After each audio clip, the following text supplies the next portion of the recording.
的爸爸，你好，你最近好嗎？多謝你不辭勞苦地照顧和教導我，你既要照顧家庭，還要照顧我，真的很辛苦。我感謝你的愛，我以後會努力讀書，長大後讓我來照顧你吧。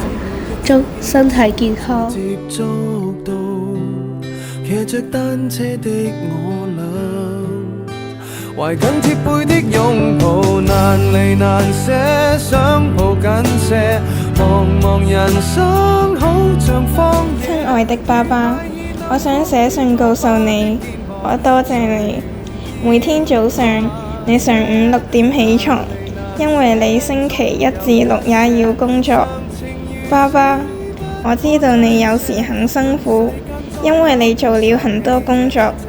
你辛苦的時候要好好休息，以後我會乖乖地聽你話，認真地做功課。我永遠地愛你，祝你身體健康，天天開開心心。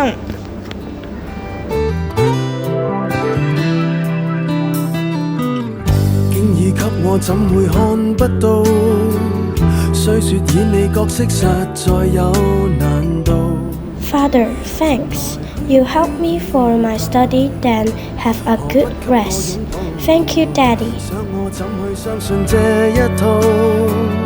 多痛惜我卻不便讓我知道。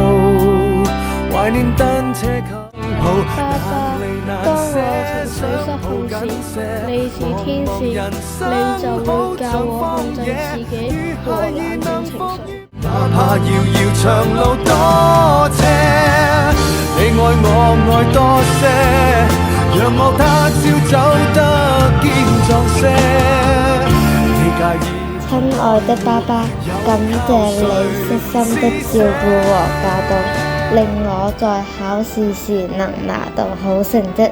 我也感謝你給我參與很多的活動，感謝你給我上學，感謝你買書給我和你在一起時感到非常開心和幸福。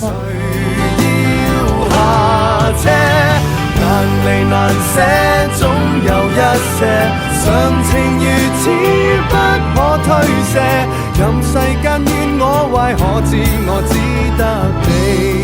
爸爸你好，你最近好嗎？我快要畢業了，感謝你在這6年對我的支持我打籃球及各項興趣活動，也感謝你給我一個溫暖的家及供我讀書，我覺得充滿幸福。